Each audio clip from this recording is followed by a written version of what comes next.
El Poder Judicial del Estado de Baja California Sur evoluciona para ti. Estás sintonizando un programa de conexión ciudadana sobre temas jurídicos de interés social de una manera ágil y ligera, buscando resolver dudas relacionadas con la impartición de justicia. Esto es Hablemos de Justicia. Comenzamos. Hola, muy buenas tardes, amigas y amigos. Bienvenidos a Hablemos de Justicia, un programa del Poder Judicial del Estado de Baja California Sur, transmitido en coordinación con el Instituto Estatal de Radio y Televisión a través de frecuencia 99.1 FM y el 1050 de amplitud modulada.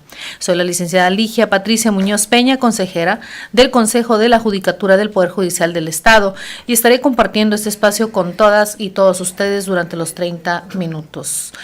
Si desean comunicarse, en este momento nuestro teléfono aquí en cabina es el 12-223-28 o ponerse en contacto a nuestros correos hablemosdejusticiabcrs@hotmail.com o bien otro correo que viene siendo hablemosdejusticia@tribunalbcs.gov.mx. En estos correos nos pueden hacer llegar sus preguntas o bien darnos propuestas en temas que sean de su interés. Me encuentro acompañada, como todos los miércoles, de la licenciada Livia Vázquez Pérez, directora de Comunicación Social. Muy buenas tardes, licenciada, bienvenida. Muchas gracias, licenciada Ligia. Buenas tardes, amigas y amigos, bienvenidos. Gracias por estar con nosotros una tarde más. Les recordamos que también pueden seguir esta transmisión o escuchar a partir del día de mañana a través de nuestra página de Facebook, que puede usted encontrar como H. Tribunal Superior de Justicia de Baja California Sur. En la emisión de hoy nuestro tema será el juez como garante de derechos humanos, para lo cual tenemos como invitada a la jueza de control, licenciada Carla Elizabeth Delgado Adams. Bienvenida, jueza, gracias por estar con nosotros. Gracias a ustedes, consejera Ligia, licenciada Livia, gracias por la invitación y un saludo a todos los que nos escuchan. Bienvenida, jueza, un gusto tenerla aquí en nuestro programa y para hablarnos de un tema tan interesante. Nos gustaría, como el tiempo apremia, es corto, nos gustaría que nos compartiera qué son los derechos humanos. Bien, directo al tema. Sí, más vale, sí, porque se nos viene el tiempo. Bueno, los derechos humanos van a ser aquellas prerrogativas inherentes a todos los seres humanos por el solo hecho de serlo. Aquellos derechos que por la sola razón, el solo motivo de ser personas nos pertenecen y son aquellos derechos que van a ser universales, es decir, a todos y cada uno de los seres humanos de este planeta nos pertenecen, sin importar la edad, el sexo, la nacionalidad, la religión, la profesión, entre otras características individuales. Por otra parte, van a ser aquellos derechos que aun y cuando pueden ser restringidos, son de manera absoluta en cuanto a su esencia y solo cuando hay una forma jurídica legal de restringirlos, procederá precisamente esa restricción.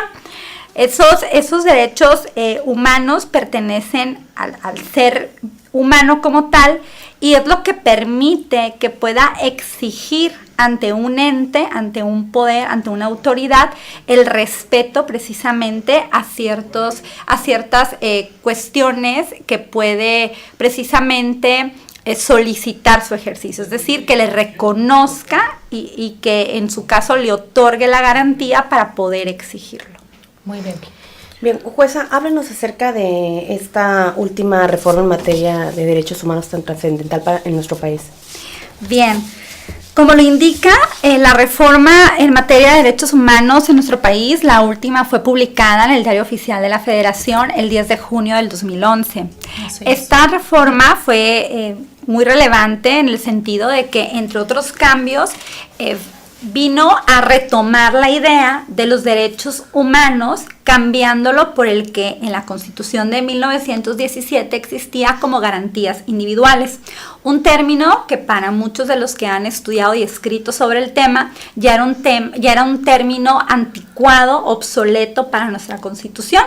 Y bueno, más allá de una novedad, porque no lo fue así, no fue una novedad, y tomo ese punto en particular porque los derechos humanos que ahora se incorporaron a raíz del 2011 en la Constitución Política, ya existían o ya habían sido tomados en cuenta en nuestra Carta Magna desde la Constitución de 1857. La Constitución de que hago referencia hablaba de los derechos del hombre, que es precisamente ese concepto de derechos humanos que hoy tenemos. Pero bueno, el legislador nacional en la Constitución de 1917 cambió ese término y lo restringió a las garantías individuales. Entonces, ese tema estuvo casi vigente por un siglo y bueno, se vino a cambiar precisamente a raíz de la reforma constitucional de 2011. Entonces, ese es un punto principal de esa reforma. Pero este cambio, bueno, viene no solo a incorporar el tema de derechos humanos a nivel constitucional, sino que lo viene a manejar la Constitución de una manera amplia y retomando los tintes del derecho internacional de los derechos humanos. Y tiene una lógica histórica en cuanto a la evolución de este tema en nuestra Constitución actual.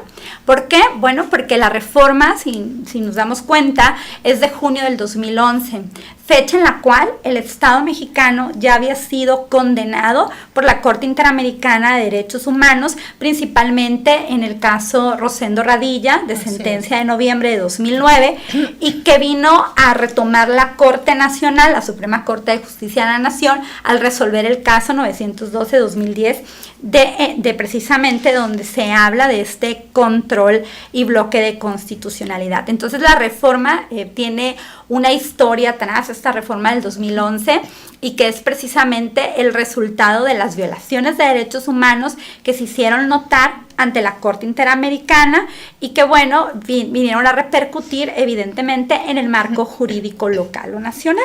Así es, y no solamente reconocer los derechos humanos, sino también los principios, ¿no? Como el principio pro persona. Así es. Una de las materias que en el artículo 1 constitucional se tocaron o se tomaron en cuenta es precisamente la figura de la interpretación conforme y también la figura de la interpretación pro persona. En cuanto a la primera parte, indica el párrafo de la Constitución que todas las normas relativas a los derechos humanos se interpretarán de conformidad con esta Constitución y los tratados internacionales de la materia, favoreciendo en todo tiempo a las personas la protección más amplia. Y este párrafo es importantísimo porque si lo fraccionamos de ese párrafo se deducen esos dos conceptos, el que usted mencionaba, consejera, la protección a la persona, principio pro homine o pro persona, pero también el principio de interpretación conforme. Entonces, ¿qué quiere decir el primer principio? Interpretación conforme nos habla precisamente de que todas las normas relativas a derechos humanos deberán interpretarse a la luz o conforme a la Constitución Política de los Estados Unidos Mexicanos, pero también de conformidad con los tratados internacionales. Y esto precisamente va a ser lo que se ha denominado el bloque de constitucionalidad, y esto obliga al juzgador a interpretar todo el marco jurídico mexicano a la luz de cualquier normatividad que prevea derechos humanos. Y bueno, después nace precisamente el principio pro persona. ¿Por qué? Bueno, porque al momento de hacer este análisis, y si yo encuentro dos normatividades aplicables al caso que yo estoy analizando, al asunto en particular que yo estoy analizando, bueno, yo voy a aplicar la más favorable al titular del derecho humano. Muy bien. En esto podemos señalar que fue lo que se incorporó en el sistema jurídico mexicano, solamente en esta reforma del 2011, lo que es los principios pro persona, los derechos humanos reconocidos ahora como derechos fundamentales, el control difuso de convencionalidad y constitucionalidad. Así es. Hubo más artículos reformados evidentemente en esta reforma constitucional, desde el primero constitucional, el 3, el artículo 102, el artículo 105, diversos. Pero bueno, relacionado al tema que nos ocupa, efectivamente creo que la reforma más importante viene a ser al artículo 1 constitucional, y que de las figuras que incorpora más importantes viene siendo precisamente el concepto de derechos humanos, el ahora reconocer esos derechos humanos y el otorgar precisamente a nivel constitucional estas herramientas para que las autoridades de todos los órdenes de gobierno y niveles de gobierno podamos ejercer precisamente ese goce de derechos humanos en favor del ciudadano. Y las en favor del garantías, gobierno. ¿no? Para usarlos. Evidentemente, las herramientas idóneas para hacer efectivo esos derechos. Muy ¿no? bien. Bien, ¿cómo ha impactado esta reforma en la implementación y aplicación del nuevo sistema de justicia penal? Entiendo que en tiempo fue primero, ¿no? Esta última que menciono. Así es, la reforma al sistema penal de corte ahora acusatorio y oral es anterior precisamente a la reforma constitucional en materia de derechos humanos. La reforma en sistema acusatorio es de junio del 2008 y 3 años después se va a dar la reforma en materia de derechos humanos. Esto quiere decir que cuando nace la reforma constitucional en materia de derechos humanos, había estados en la República Mexicana que ya estaban implementando y ejecutando el sistema acusatorio para ciertos delitos o para ciertos territorios, ¿no? Para ciertas demarcaciones territoriales, y lo hacían mediante los códigos procesales penales autorizados y aprobados por sus legislaturas locales. La ventaja, por así decirlo, es que al momento de que nace el Código Nacional de Procedimientos Penales, que es el que ahora aplicamos todos los jueces de toda la República Mexicana, ya estaba implementada la reforma de derechos humanos. El Código Nacional de Procedimientos Penales fue publicado en el Diario Oficial el 5 de marzo del 2014. Esto es posterior a la reforma de derechos humanos. Sin embargo, el hecho de que haya sido posterior no quita el impacto que tiene la materia de derechos humanos por sí sola.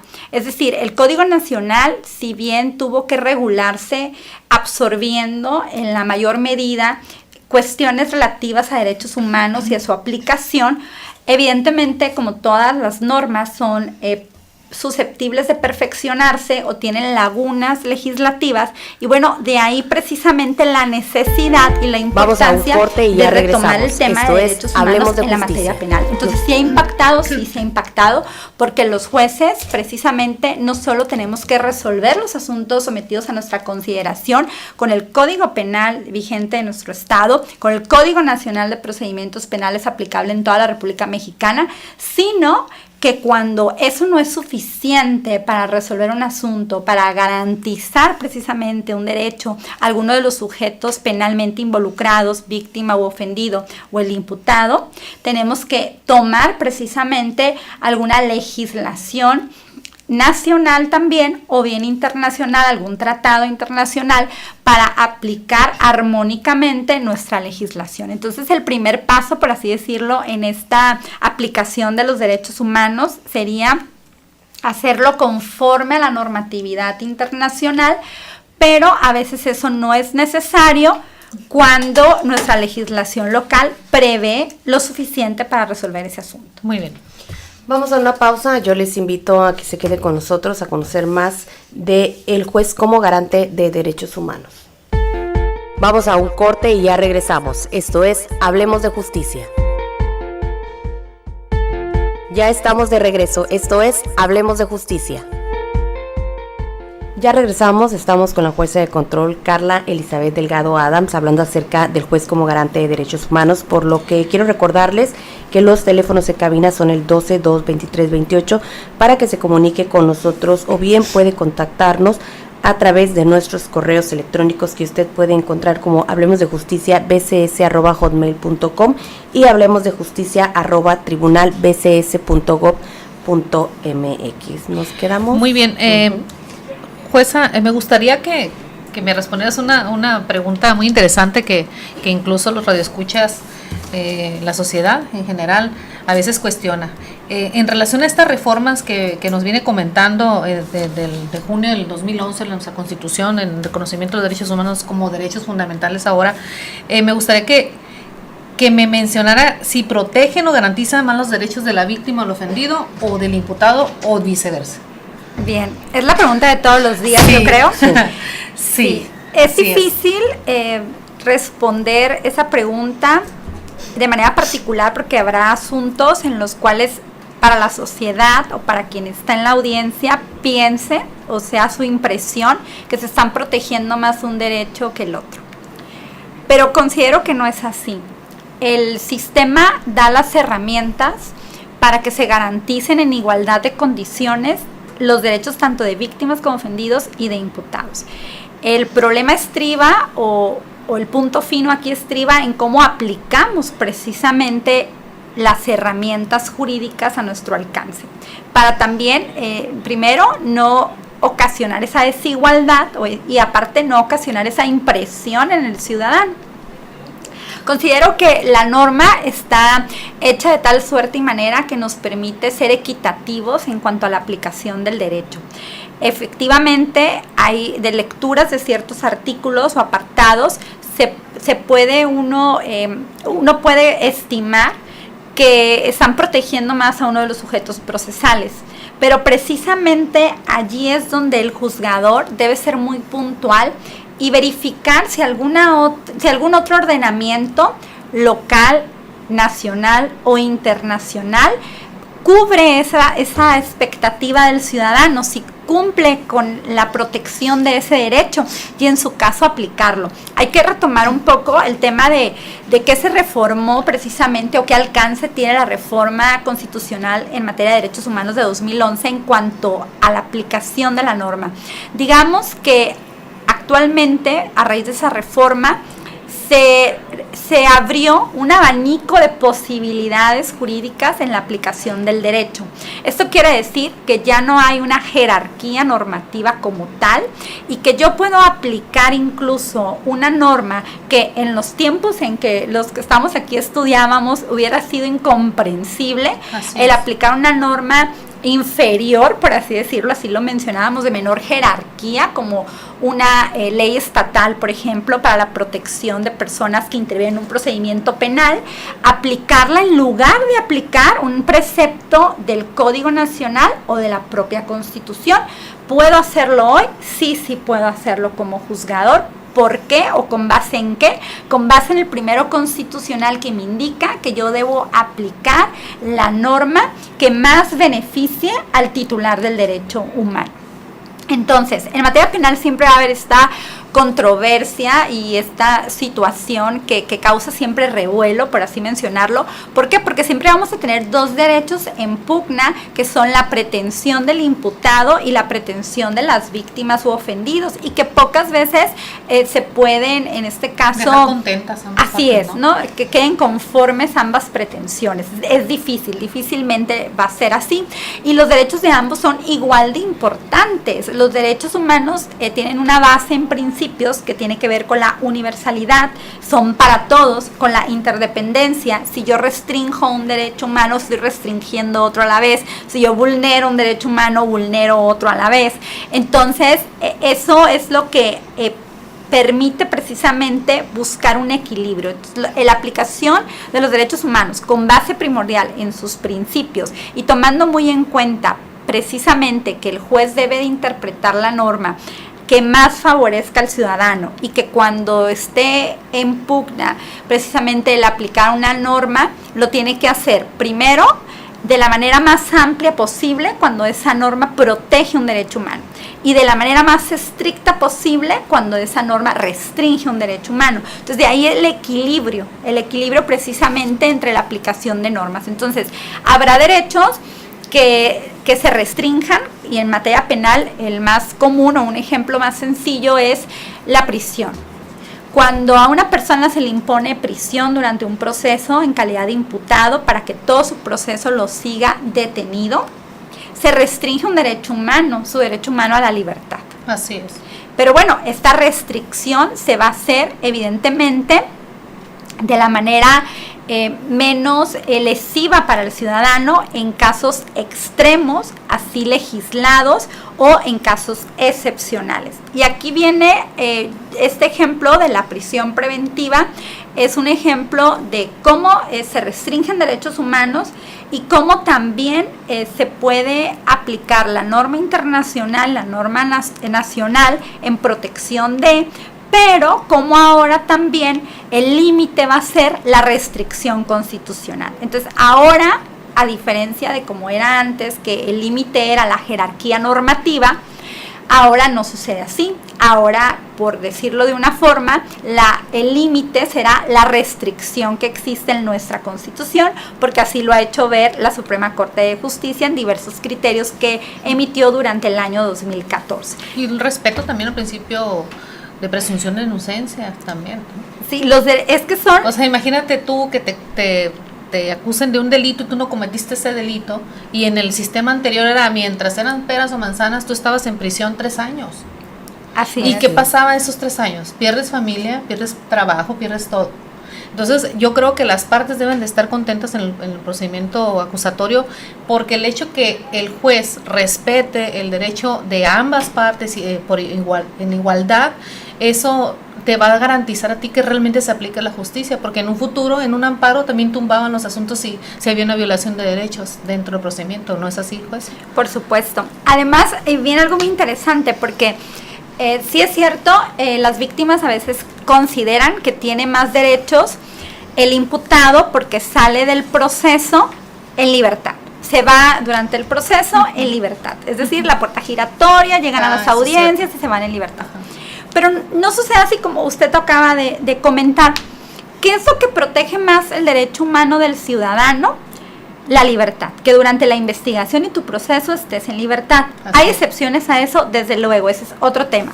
Pero aquí ese punto sí es importante retomarlo en este tema de los derechos humanos, porque esa es la perspectiva de la víctima, que se va en libertad la persona y que entonces tiene más derechos humanos el imputado y es más protegido y sus derechos humanos valen más que los míos, ¿no? Porque él se fue en libertad y yo estoy en proceso, pero la persona está en libertad y puede seguir robando y pasa por mi casa, etcétera. Pero no es así.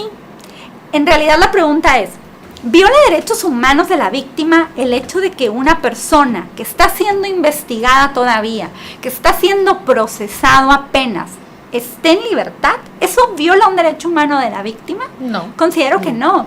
Es una sed de venganza, es todo. Además, ¿qué es lo que en todo caso perjudicaría o violaría un derecho humano a la víctima al final de cuentas? Que no se le repare el daño, que no se esclarezca el hecho, que el culpable quede impune.